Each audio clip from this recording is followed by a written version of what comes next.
Congress party కార్యకర్తలకు media మిత్రులకు వేదిక మీద ఉన్న పెద్దలకు హృదయపూర్వకంగా నమస్కారాలు తెలియజేస్తూ ఈరోజు తుక్కుగూడ రాజీవ్ గాంధీ ప్రాంగణంలో ఈ నెల 6 తారీఖు రోజు సాయంత్రం 5 గంటలకు నిర్వహించబోయే తెలంగాణ జనజాతర సమావేశాన్ని నిర్వహించడానికి సంబంధించిన కార్యాచరణను పర్యవేక్షించడానికి జిల్లా ఇన్ఛార్జ్ మంత్రివర్యులు మేనిఫెస్టో కమిటీ చైర్మన్ మిత్రుడు దుద్దిల్ల శ్రీధర్ బాబు గారు, ఈ ప్రాంత కాంగ్రెస్ పార్టీ మొన్నటి ఎన్నికలలో పోటీ పడిన మిత్రులు కిచ్చన్న గారి లక్ష్మారెడ్డి గారు,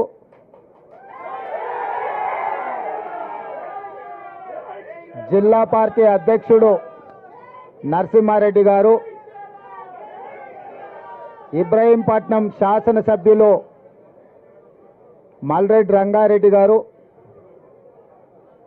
తాండూరు శాసనసభ్యులు మనోహర్ రెడ్డి గారు,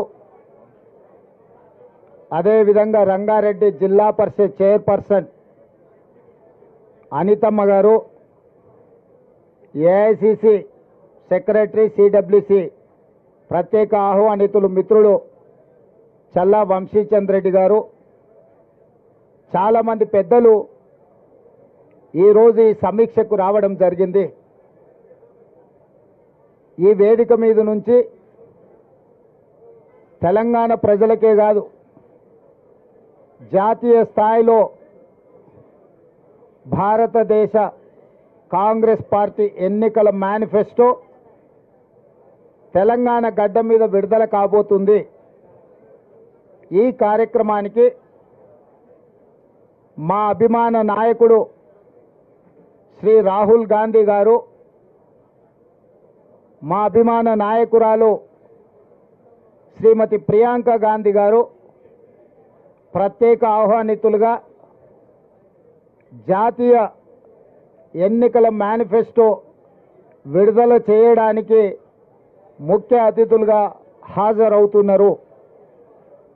ఈ ఎన్నికల మేనిఫెస్టోలో కాంగ్రెస్ పార్టీ జాతీయ స్థాయిలో ఇవ్వబోయే 5 గ్యారెంటీలకు సంబంధించిన అంశాలతో పాటు కేంద్రంలో ఇండియా కూటమి ప్రభుత్వాన్ని ఏర్పాటు చేసి తెలంగాణ రాష్ట్రానికి ఇవ్వబోయే ప్రత్యేక నిధులు, ప్రత్యేక అనుమతులు, 2014 రాష్ట్ర పునర్విభజన చట్టంలో పొందుపరిచిన 10 సంవత్సరాలు భారతీయ జనతా పార్టీ తెలంగాణ ప్రజలను వంచి మన హక్కులను కాలరాసిన విషయాలను కూడా స్పష్టంగా శ్రీధర్ బాబు గారి నేతృత్వంలో ఈ ఎన్నికల మేనిఫెస్టోలో పొందుపరచడం జరుగుతుంది.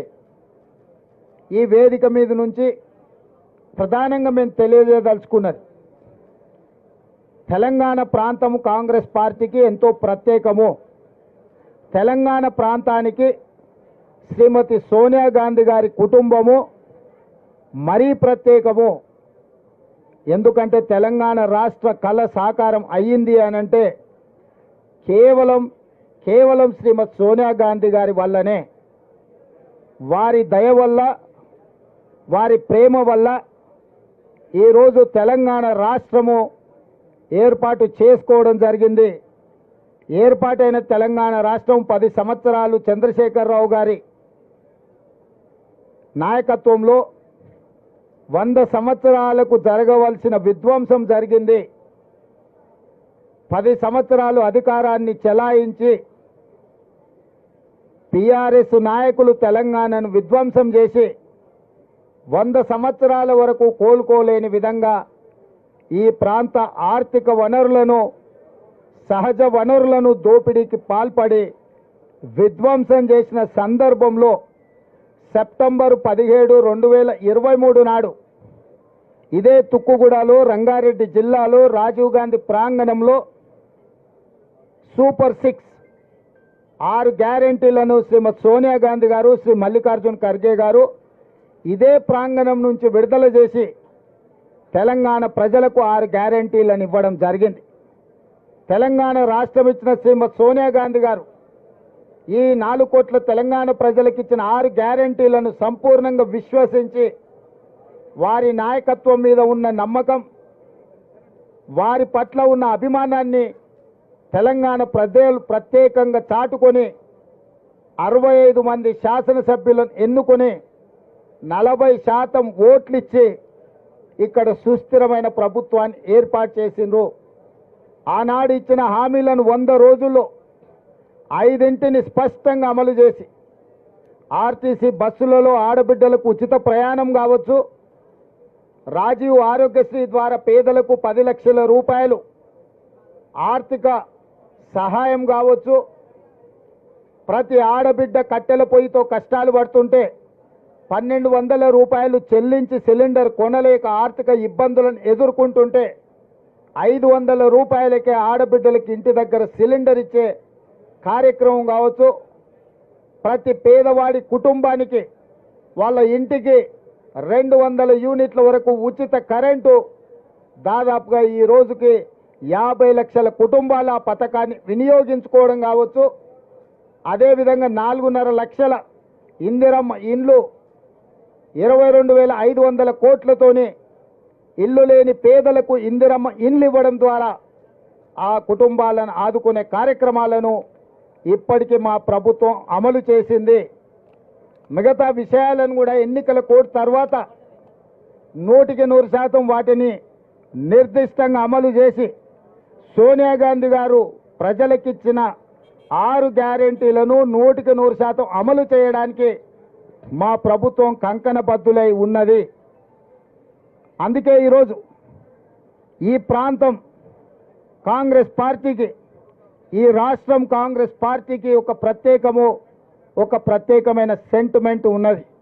అందుకే జాతీయ స్థాయిలో కూడా రేపు ఏర్పడబోయే ఇండియా కూటమి ప్రభుత్వం, దానికి సంబంధించిన కాంగ్రెస్ పార్టీ ఎన్నికల మేనిఫెస్టో తెలంగాణ రాష్ట్రం నుంచే విడుదల చేయాలని మల్లికార్జున్ ఖర్గే గారు ఆదేశాలు ఇవ్వడంతో తెలంగాణలో ఉన్న లక్షలాది మంది కాంగ్రెస్ పార్టీ శ్రేణులు ఎంతో సంతోషంగా, రెట్టించిన ఉత్సాహంతో సెప్టెంబర్ 17, 2023 నాడు ఏ విధంగా అయితే లక్షలాదిగా తరలి వచ్చి సోనియా గాంధీ గారి, మల్లికార్జున్ ఖర్గే గారి నాయకత్వాన్ని బలపరిచిండ్రో 6 తారీఖు నాడు సాయంత్రం 5 గంటలకు అదేవిధంగా తెలంగాణ నలుమూలల నుంచి లక్షలాదిగా ఈ సభకు హాజరయ్యి జాతీయ స్థాయిలోనే తెలంగాణ కాంగ్రెస్ యొక్క కంచుకోట, తెలంగాణ కాంగ్రెస్ పార్టీ సొంత కుటుంబము అని చెప్పి నిరూపించడానికి మా కార్యకర్తలంతా సంసిద్ధులై ఈ సన్నాహక ఏర్పాట్లను అన్నిటిని కూడా పర్యవేక్షిస్తున్నారు. జాతీయ స్థాయి నాయకత్వం ఇక్కడికి వస్తున్నది కాబట్టి నేనే స్వయంగా పిసిసి అధ్యక్షుడిగా ఈ పనులను పర్యవేక్షించడానికి మా స్థానిక కార్యకర్తలను అందరినీ కూడా ఈ కార్యక్రమంలో పనులలో వాళ్ళకు అప్పగించడానికి ఈరోజు ఈ పర్యవేక్షణ కార్యక్రమాన్ని మేము ఏర్పాటు చేసుకున్నాము. ఈ విధంగా జాతీయ స్థాయి ఎన్నికల మేనిఫెస్టో తెలంగాణ రాష్ట్రంలో విడుదల చేయడానికి జాతీయ నాయకత్వం ఒప్పుకున్నందుకు మల్లికార్జున్ ఖర్గే గారికి, శ్రీమతి సోనియా గాంధీ గారికి తెలంగాణ కాంగ్రెస్ పార్టీ తరఫున ప్రత్యేకమైన ధన్యవాదాలు, కృతజ్ఞతలు నేను తెలియజేయదలుచుకున్నాను మా కార్యకర్తల తరఫున. ఎందుకు అనంటే జాతీయ కార్యాచరణ ఇక్కడి నుంచే పిలుపునివ్వడము అనంటే అధిష్టానము మా కార్యకర్తల యొక్క కష్టాన్ని, మా కార్యకర్తల యొక్క పనితనాన్ని గుర్తించినట్టు. అందుకే వారికి ప్రత్యేకంగా అభినందనలు తెలియజేసుకుంటున్నాను. ఇది రాబోయే 6 తారీఖు నాడు 5 గంటలకు తెలంగాణ జనజాతరకు సంబంధించిన కార్యక్రమం. దీంట్లో లక్షలాదిగా ఆదిలాబాద్ నుంచి అలంపూర్ వరకు, ఖమ్మం నుంచి కొడంగల్ వరకు ప్రతి గ్రామం నుంచి కార్యకర్తలు, తెలంగాణ ప్రజలు, ముఖ్యంగా దళితులు, గిరిజనులు, మైనారిటీలు, వెనుకబడిన వర్గాలు ఈ కార్యక్రమంలో అత్యధికంగా పాల్గొనాలి. మహిళలకు ప్రత్యేకమైన ఆహ్వానం, ప్రత్యేకమైన సీట్లు కూడా ఏర్పాటు చేయడం జరుగుతుంది. ఎందుకంటే కాంగ్రెస్ అధికారంలో ఉన్నప్పుడల్లా మహిళలకు ప్రత్యేకమైన గుర్తింపునిచ్చి వాళ్ళను ఆర్థిక అభివృద్ధి పదం వైపు నడిపించింది కాంగ్రెస్ పార్టీ. కాబట్టి మా ఆడబిడ్డలు కూడా ప్రత్యేకంగా ఈ సమావేశానికి రావాలి, ప్రియాంక గాంధీ గారిని అభినందించాలి అని చెప్పి మా మహిళా నాయకురాళ్ళకు అందరికీ కూడా ప్రత్యేకంగా ఆహ్వానం పలుకుతున్నాం. మా నిర్వాహకులకు కూడా స్థానిక నాయకత్వానికి కేఎల్ఆర్ గారికి, రంగన్నకు, ఇక్కడ ఉండే ముఖ్యమైన నాయకులకు ముందు వరుసలో మహిళలకే పాసులు ఇచ్చి కొన్ని బ్యారికేడ్స్ వాళ్ళకే ప్రత్యేకంగా కేటాయించండి. ఎందుకంటే వాళ్ళ ఆశీర్వాదం ఉంటే ఎంత పెద్ద ఎన్నికైనా అవలీలగా గెలవచ్చు. మన గెలిపించి చూపించిండ్రు. మన పరేడ్ గ్రౌండ్లో 1,00,000 మంది ఆడబిడ్డలు కదం దొక్కి ప్రతి ఆడబిడ్డను కోటీశ్వరరాళ్ళను చేస్తామని మనం మాట ఇచ్చినాము. ఆ విశ్వాసంతో ఆడబిడ్డలు అందరూ కూడా వస్తారు. వాళ్లకు ప్రత్యేకమైన ఏర్పాట్లు చేయవలసిందిగా నిర్వాహకులకు ప్రత్యేకంగా నేను ఆదేశాలు ఇస్తున్నా. ఏదైనా సమస్య వస్తే మా చైర్పర్సన్ గారు ఉన్నారు, మా మేయర్ గారు ఉన్నారు ఇక్కడనే, స్థానిక మేయర్ గారు, అదేవిధంగా చైర్పర్సన్ గారు, మీరు ఆడబిడ్డలకు సంబంధించిన ప్రత్యేక నిర్వహణ కార్యక్రమాలను మీరు ప్రత్యేకంగా చూసుకోవాలి. దానికోసం కూడా ఒక ప్రత్యేకంగా కమిటీని వేయాల్సిందిగా శ్రీధర్ బాబు గారికి నేను సూచన చేస్తున్నాను. ఎందుకంటే ఆడబిడ్డల ఏర్పాట్లు మహిళా నాయకురాల నాయకత్వంలో ఉండి 2 మంత్రులను కూడా, సీతక్కను, కొండా సురేఖ గారిని కూడా ఇక్కడ పర్యవేక్షించే కార్యక్రమంలో వాళ్ళను కూడా భాగస్వాములను చేయాల్సిందిగా మిత్రుడు శ్రీధర్ బాబు గారికి సూచన చేస్తున్నా. ఏర్పాట్లకు సంబంధించి ప్రతిరోజు ఎవరెవరు ముఖ్యమైన నాయకులు ఇక్కడికి వచ్చి పర్యవేక్షించడం, ఏర్పాట్లకు కార్యక్రమానికి సంబంధించి మీడియా మిత్రులకు ప్రత్యేకంగా మీకు వివరాలను అందించడం కూడా మీడియా మిత్రులకు కష్టం కాకుండా మీకు రెడీమేడ్ మీల్స్, ఫుల్ మీల్స్ పెట్టేటట్టు మీకు సమాచారాన్ని కూడా ఇస్తాము. మా రాజు అక్కడి నుంచి చూస్తున్నాడు, మాకు ఫుల్ మీల్స్ సరిపోదు సార్, ఫ్యామిలీ ప్యాక్ కావాలని. కాంగ్రెస్ అంటేనే కలిసిమెలిసి ఉండాలని, దూరంగా దూరంగా కూర్చోవద్దు. ఒకరి మీద ఒకరు కూర్చున్నట్టుంటే మన అందరికి అభిమానం ఎక్కువ ఉంటుంది అని చెప్తా మొత్తం చెప్పినాక చారి గారు జర్రా తొందర వాళ్ళకి చారి గారు. సో అన్ని ఏర్పాట్లు చేపిస్తాము. మీడియా మిత్రులకు కూడా ప్రత్యేకంగా ఏర్పాట్లు కానీ, బ్యారికేడ్స్ కానీ, పాసులు కానీ, రవాణా సౌకర్యాలు కూడా ఏర్పాట్లు చేయాలని చెప్తున్నా. అదేవిధంగా ఇంకా తెలంగాణ రాజకీయాల విషయానికి వస్తే, మొన్న మాజీ ముఖ్యమంత్రి ప్రతిపక్ష నాయకుడు కల్వకుంట్ల చంద్రశేఖరరావు గారు పొలం బాట పట్టినరు, సంతోషం. 10 సంవత్సరాల తర్వాత అయినా తెలంగాణ ఉన్నది, తెలంగాణలో రైతులు ఉన్నారు అని వారికి గుర్తొచ్చినందుకు, గుర్తు చేసినందుకు కాంగ్రెస్ పార్టీ కార్యకర్తలను ప్రత్యేకంగా అభినందిస్తున్నా. ఎందుకంటే అధికారం కోల్పోకపోయిన ఉండుంటే, అధికారం కోల్పోయిన దుఃఖంలో ఆయన కింద పడి గాయం కాకపోయిన ఉండుంటే, అవినీతిలో పాల్పడి కూతురు జైలుకు పోకపోయిన ఉంటే చంద్రశేఖరరావు గారు మనకు కనిపించడానికి కూడా దొరకకపోవు. తుపాకీ గుండుకు అందకపోవు, దొంగకు దొరకకపోవు. వారు అధికారం కోల్పోయినందుకు, కిందపడి గాయమైనందుకు, కూతురు జైలుకు పోయినందుకు మాకు కొంత సానుభూతి ఉంది సాటి మానవుడిగా. కానీ ఆయన వ్యవహరించిన తీరు మాత్రం ఆక్షేపణీయము. కాంగ్రెస్ వచ్చింది, కరువు వచ్చింది అంటున్నాడు. 80,000 పుస్తకాలు చదివిన చంద్రశేఖరరావు వానాకాలం ఎప్పుడు వస్తుంది, చలికాలం ఎప్పుడు వస్తుందో నీకు తెలియకుండా పోయిందా? జూలై, ఆగస్టు, సెప్టెంబర్, అక్టోబర్ వానకాలం, నవంబరు, డిసెంబరు, జనవరి, ఫిబ్రవరి చలికాలం. కాంగ్రెస్ ఎప్పుడు అధికారంలోకి వచ్చింది? డిసెంబర్ 7 తారీఖు నాడు వచ్చింది. చలికాలంలో వానలు పడతాయా? సార్ ఒకవేళ వేసుకున్నప్పుడు వాన పడ్డట్టు అనిపిస్తే నాకు తెలియదు.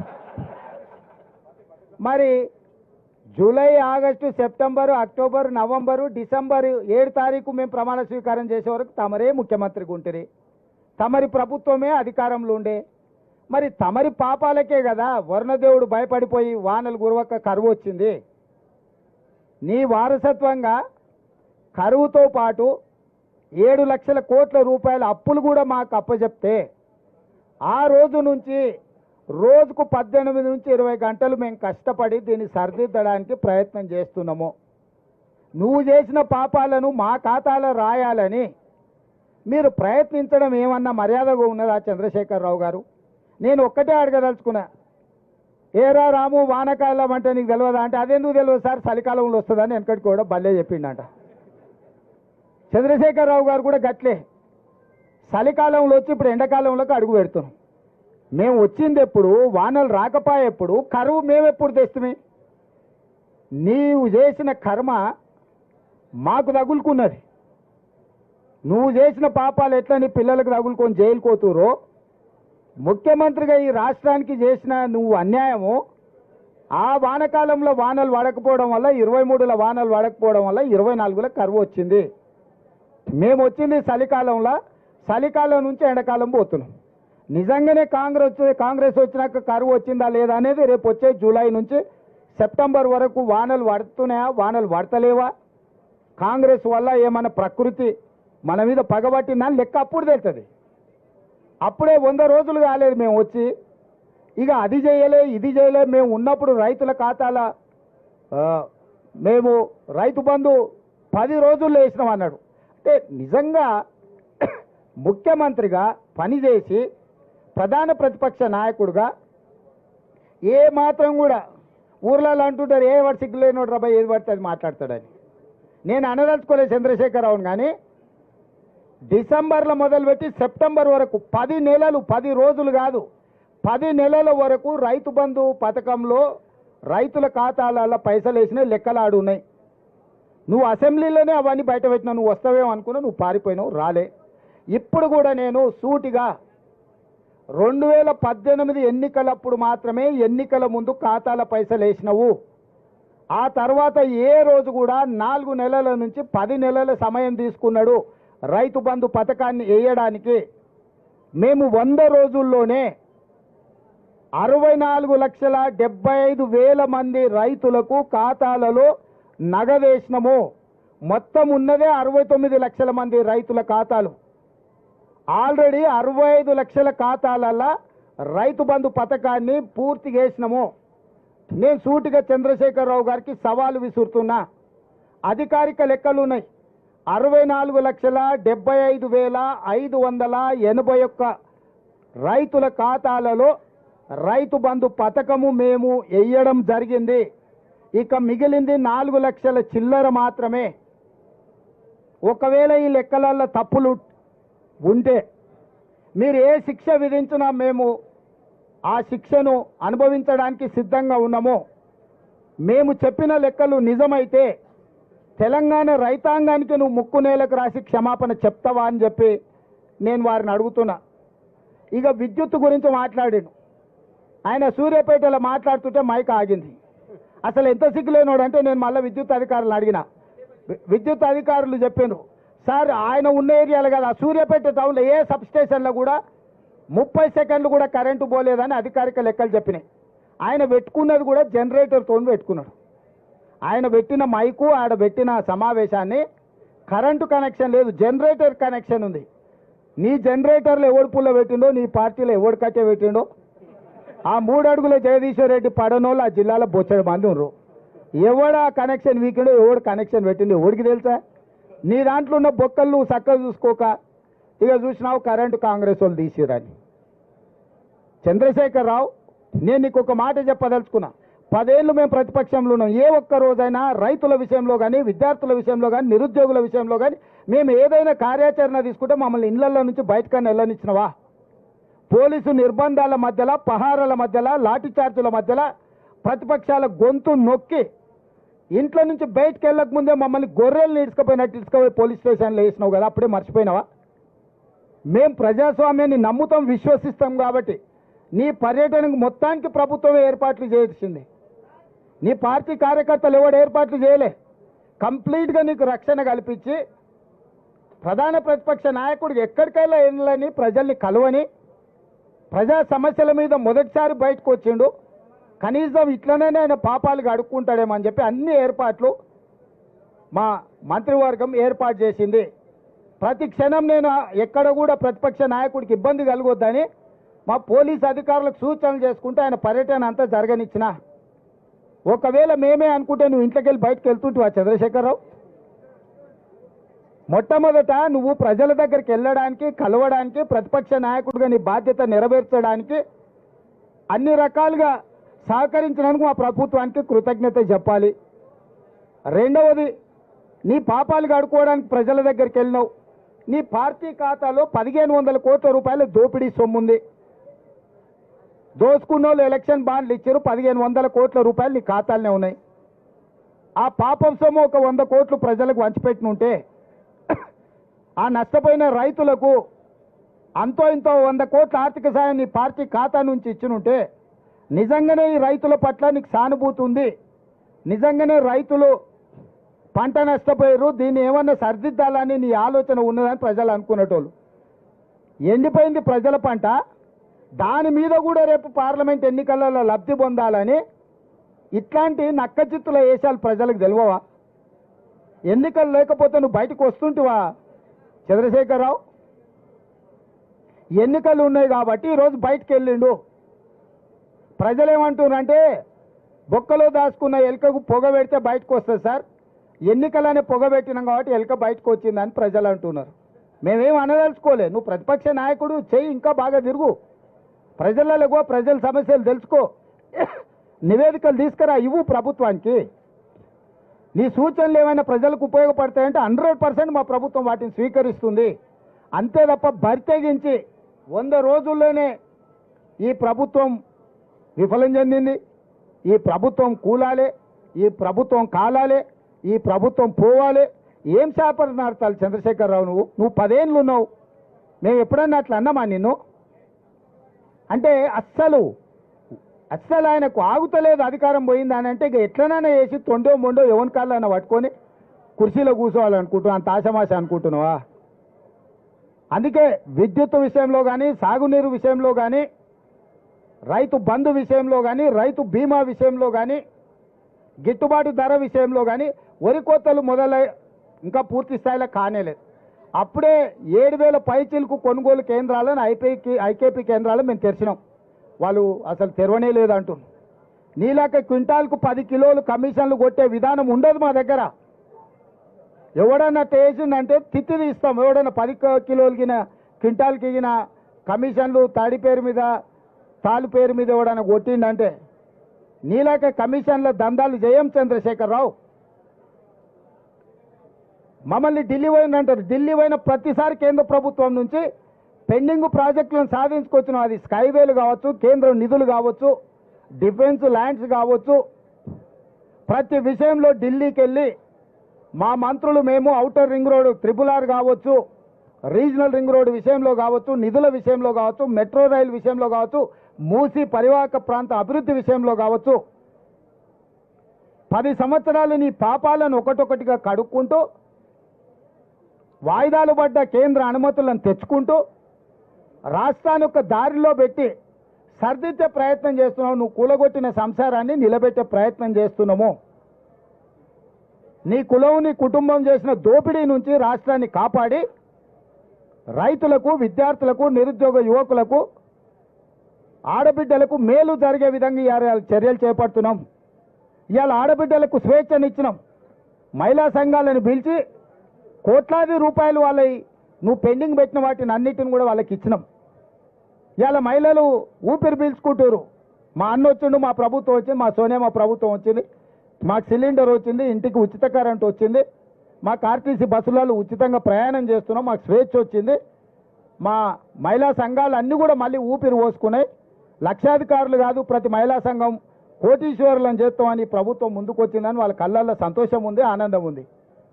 అది చూసి నీ కళ్ళల్లో నిప్పులు పోసుకుంటున్నావు చంద్రశేఖరరావు. ఆడబిడ్డలు ఉన్న కళ్ళల్లో ఆనందాన్ని చూసి నీ కళ్ళల్లో నిప్పులు పోసుకున్నా, నీ కడుపులో మంటలు రేగినా ప్రజలు నీ పట్ల సానుభూతి చూపియరు. ఎందుకంటే నువ్వు అన్ని పాపాలు చేసినావు.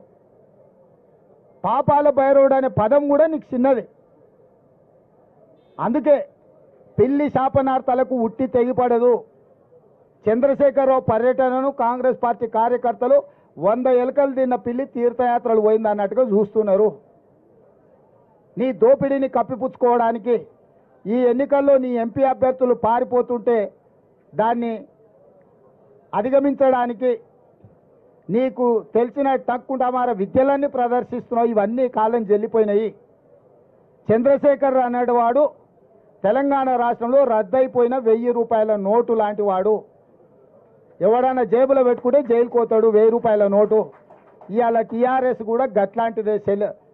రద్దయిపోయిన 1000 నోటు బీఆర్ఎస్ టీఆర్ఎస్ కేసీఆర్ ఆ ప్రభుత్వం ఏందో దాని కాలం అయిపోయింది. ఏదేమైనా ఒక్కటి మాత్రం నేను అభినందించదలుచుకున్నా. ప్రతి వారం నువ్వు బయటికి వెళ్ళాలి, ప్రజలలో తిరగాలి, ప్రతిపక్ష నాయకుడిగా నీ బాధ్యత పోషించు. మా ప్రభుత్వం ప్రతిపక్షాలను గొంతు నొక్కాలని అనుకోదు. ప్రజా సమస్యలు మీరు మా దృష్టికి తీసుకొస్తే సహేతుకమైన వాటిని మా ప్రభుత్వం బేసిజాలకు పోకుండా పరిష్కరిస్తుంది. మీడియా మిత్రులకు కూడా ఏ విధంగా అయితే 2023 డిసెంబర్ 3 నాడు కాంగ్రెస్ పార్టీని గెలిపించి డిసెంబర్ 9 నాడు మా గ్యారెంటీలు అమలు చేయడానికి సహకరించినరో అదేవిధంగా ఇండియా కూటమికి కూడా సహకరించండి.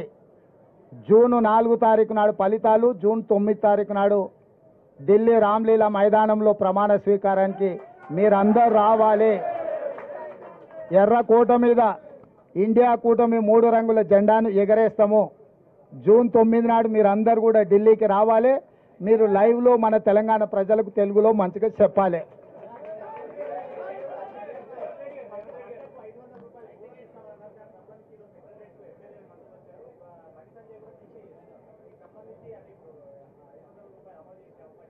ఇప్పుడు జూన్ 4 తారీఖు వరకు ఎన్నికల కోడ్ ఉంది.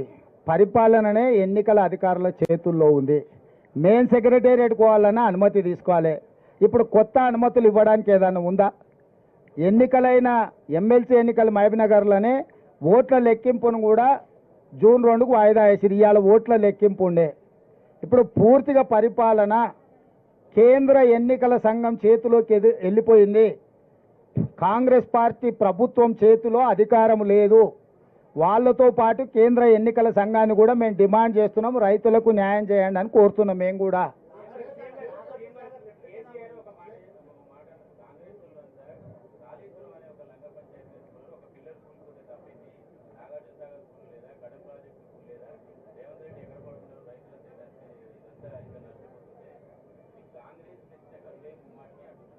రేవంత్ రెడ్డి ఎక్కడ వండుకోలే. రేవంత్ రెడ్డి వాళ్ళ ఇంట్లోనే వండుకుంటుండు, ప్రతిపక్షంలో ఎక్కడ వండుకుంటూ ఇప్పుడు అక్కడనే వండుకుంటుండు. నేను ఫామ్ హౌస్లలో కానీ సినిమా వాళ్ళ గెస్ట్ హౌస్లలో అయితే అసలు వండుకుంటలేని కేసీఆర్ గారికి చెప్పురి. రెండవది మనిషి ఆయన కాళేశ్వరంలో 1, 2 ఊళ్ళో మేడిగడ్డ అక్కడ పిల్లర్స్ మనిషికి వెన్నెముక ఎట్లాంటిదో అట్లాంటిది. మనిషికి వెన్నెముక ఇరిగింది అనుకో దేనికి వణికిరాడు. ఉన్నాడా అంటే ఉన్నాడు అన్నట్టు అనిపిస్తుంది, మంచం మీద వండి ఉంటాడు. ఇవాళ మేడిగడ్డ కూలిపోవడం కూడా కాళేశ్వరం ప్రాజెక్టుకు వెన్నుపూస లాంటిది. వెన్నుపూసనే ఇరిగిపోయింది. దాన్ని ఎట్లా మరమ్మత్తు చేయాలని నిపుణులతో చర్చిస్తున్నాము. నీలాక దివాలా సంసారము దివాలా తీసిన విధానాలతో ముందుకు వెళ్ళదలుచుకోలేదు. అన్నిటికంటే కింద ఉన్నది ఆయన తెలివి. ఎంత తెలివి అంటే మేడిగడ్డ నుంచి అన్నారంలో పోయామంట. ఆల్రెడీ అన్నారంలో బొక్కబడి నీళ్ళు బయటకు పోతున్నాయి. ఇండ్ల నుంచి అయితే అండ్లకు పోసి అండ్ల నుంచి అయితే పైదానికి పోయడానికి అన్ని బగిలే ఉన్నాయి కదా. కేసీఆర్ మాటలు తిక్కలోటి తిరణాలకు పోతున్నట్టే ఎక్కడానికి దిగడానికి సరిపోయిందంట.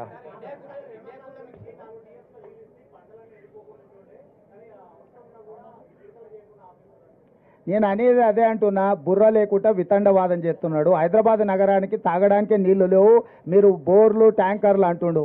అసలు బుర్ర ఉందా కేసీఆర్కు? మిషన్ భగీరథ ద్వారా కృష్ణానది జలాలను ఇవ్వాల్సిన దానికంటే ఎక్కువ ఇస్తున్నాం. భూమిలో ఉన్న నీటి టేబుల్స్ పడిపోవడం వల్ల బోర్లు ఎండిపోయినాయి. అంతకుముందు నువ్వు కూడా మధ్యతరగతి మనం నల్లా నుంచి వచ్చే నీళ్లు వంటలకు కానీ మన ఇంట్లో తాగడానికి వాడుకునేది.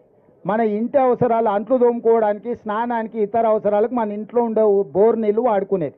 ఇప్పుడు బోర్ ఎండిపోయింది కాబట్టి ఈ నీళ్లతో పాటు అదనంగా బోరుతో వాడుకునే నీళ్లను ట్యాంకర్లలో కొనుక్కుంటున్నాము. ఇవాళ మేము దాదాపుగా 1000 ట్యాంకర్లతోని ట్యాంకర్ బుక్ చేసిన 12 గంటల లోపలనే ప్రతి వాళ్ళకి నీళ్ళు అందిస్తున్నాము. అభినందించాల్సింది పోయింది, ట్యాంకర్లు వచ్చినాయి అంటున్నాడు.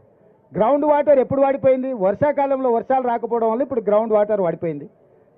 నాగార్జున సాగర్లా శ్రీశైలంలో అన్నిట్లల్లా డెడ్ స్టోరేజ్కి వెళ్ళిపోయినాయి.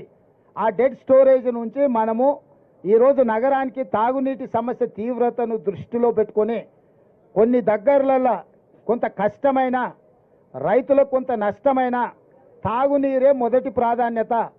ప్రపంచ నీటి విధానము నీళ్లుంటే మొదట తాగడానికి, తాగు, సాగు, విద్యుత్తు, పరిశ్రమలు 4 ప్రాధాన్యతలు.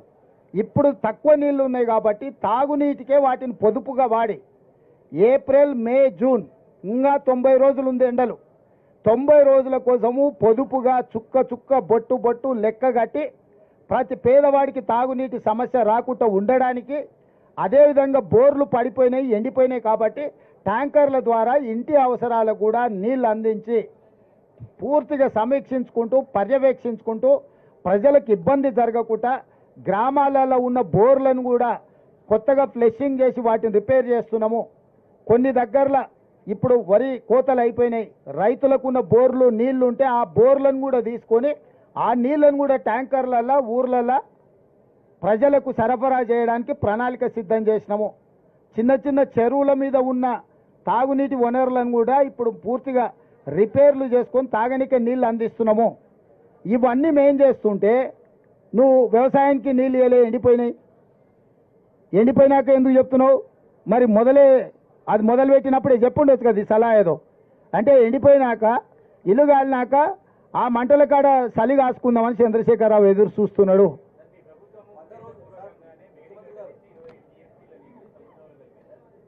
ఇప్పుడు నేను అదే చెప్తున్నా, మేడిగడ్డ వాళ్ళ అధికారంలో ఉన్నప్పుడు 3 నెలల ముందే పగిలిందా, కుంగిందా?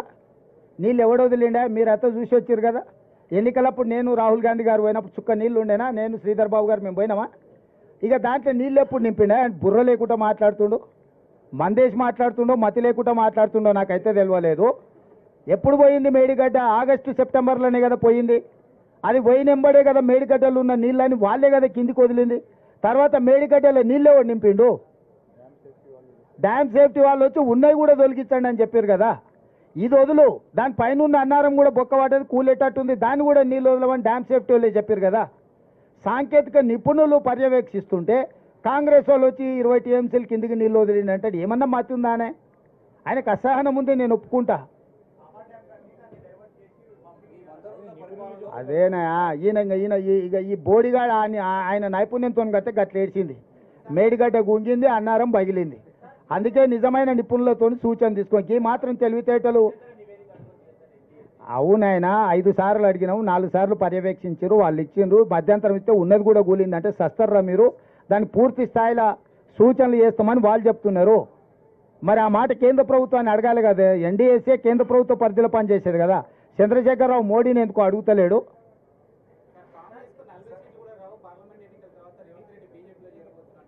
చూడంటుండు. ఇప్పుడు కేటీఆర్వి అన్ని పోరంబోకు మాటలు, ఊర్లలో ఆవరగాళ్ళు ఉంటారు కదా, చెట్ల కింద కూర్చొని పొంకనాలు కొడుతుంటారు. అంతకు మించి ఏమన్నా ఉందా? కళ్ళు కాంపౌండ్ల కాడ ఇట్లనే మాట్లాడుతుంటారు. ఏ మందుకళ్ళు తాగినాక మా కొడంగల్ నారాయణపేట ఏరియాలో కొంచెం మందుకళ్ళు ఎక్కువ.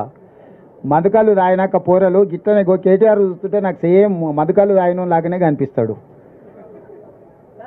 అంటే ఒక్క నిమిషం, కాంగ్రెస్కు 40 వస్తాయంటే మోడీకి 400 వస్తాయని ఒప్పుకున్నట్టే కదా. వీడు ఎవరిని సపోర్ట్ చేస్తున్నట్టు? ఎవరికి సపోర్ట్ చేస్తుండు వీడు? రాజు నువ్వు చెప్పు. మాకు 40 వస్తాయి,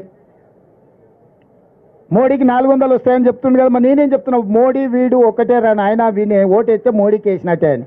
పోనీ ఈ మొనగానికి రాష్ట్రంలో 1, 2 ఇస్తే ఎవరికి మద్దతు ఇస్తాడు? మేమైతే లోపలికి రానియం. వాళ్ళకు పడకపోతే ఎవరికి ఇస్తాడు? ఆయనకు ఓటేస్తే దండగానే కదా. అంటే వాళ్ళ మాటల వెనకాల ఉన్న మర్మం మీరు ఆలోచన చేయరు.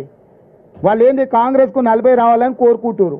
ఎందుకంటే వాళ్ళ బాసు మోడీ గెలవాలని. వాళ్ళు మోడీతో అంటగాకి వాళ్ళు బెయిల్ల కోసము, కేసుల నుంచి రక్షణ కోసం ఢిల్లీకి పోయి కాళ్ళు పట్టుకొని వాళ్ళు కప్పం కడుతున్నారు మోడీకి. మా గురించి ఏంది మాట్లాడేది?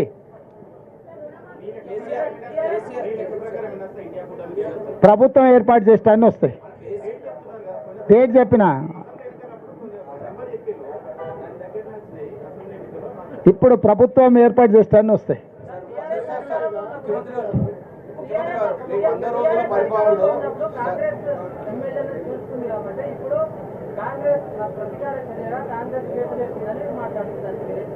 ఇక వాళ్ళే చెప్పాలి, వాళ్ళే చెప్పారు కదా. ఇక మళ్ళీ నేను కొత్తగా చెప్పేది ఏమన్నా ఏం చెప్పాలి? కేసీఆర్ ఏమంటారంటే 100 రోజుల పరిపాలనలో 200 మంది రైతులు ఆత్మహత్య చేసుకున్నట్టున్నారు సార్. పేర్లు చెప్పమను, పేరు ఊర్లు ఇవ్వమను, నష్టపరిహారం ఇద్దాం.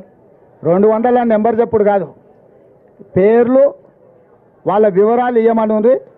తప్పకుండా ప్రభుత్వం నుంచి వాళ్ళని ఆదుకుందాం. సూటిగా నేను చంద్రశేఖరరావుని అడుగుతున్నా, ఏ రైతు ఏ ఊరు అతని వివరాలు మాకు పంపుండి, నిజంగానే రైతులు చచ్చిపోయి ఉంటే రైతుల పట్ల సానుభూతి ఉన్న రైతు ప్రభుత్వం మాది, ఆ రైతు కుటుంబాలను ఆదుకునే బాధ్యత మాది. 200 కుటుంబాలను ఎన్నికలైన మరుక్షణం సచివాలయానికి పిలిచి వాళ్ళని ఏ రకంగా ఆదుకోవాలో మా ప్రభుత్వం నిర్ణయం తీసుకుంటుంది. చంద్రశేఖరరావు గారికి 48 గంటలు సమయం ఇస్తున్న చనిపోయిన రైతుల 200 మంది రైతుల వివరాలు ప్రభుత్వానికి నివేదిక రూపంలో ఇవ్వాల్సిందిగా నేను వారిని కోరుతున్నా.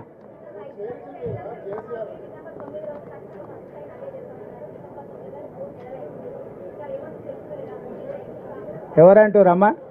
ఎవరంటారు? మీరు ఎందుకంత సీరియస్గా తీసుకుంటారమ్మా? ఆయన ఎందుకంత 10 ఏళ్ళు ఆయన లక్ష ఇస్తాను, 10 ఏళ్ళు అయినా ఇవ్వలే, ఇంకా అన్నీ బకాయిలు ఉన్నాయి. అదే అందుకే చెప్తున్నా, ఆయన మాట్లాడేది అంత సీరియస్గా తీసుకోకమ్మా.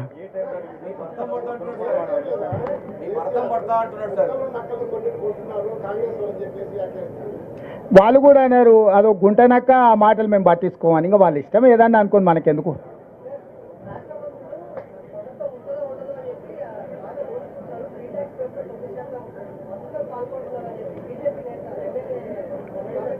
ఎవరైనా చెప్పు మరి, వివరాలు తీసుకుపోయి వాళ్ళ ప్రధానమంత్రి ఉండు కదా, పోయి కంప్లైంట్ ఇవ్వమను, చర్యలు తీసుకోమను. మన బాండ్స్ బయట పడ్డాయి కదా, ఎవరికి ఇచ్చారు, దొంగలెవరు దొరలెవరు మన బాండ్లు బయట పెట్టంగానే బయటకు వచ్చింది కదా. మొదట వాటికి సమాధానం, ఈ రాష్ట్రంలో వాళ్ళే దొంగలని చెప్పిన వాళ్ళందరూ అత్యధిక బాండ్లు వాళ్ళ పార్టీకే ఇచ్చారు కదా. లిక్కర్ దొంగల నుంచి కాంట్రాక్టర్ల వరకు అత్యధికంగా చీకట్ల కోట్ల రూపాయలు ఇచ్చింది వాళ్ళకే. ఇంకా కూడా వాళ్ళు నీతిమంతులాగా మాట్లాడుతున్నారు. ఏం చేస్తాం, కర్మ. రైట్.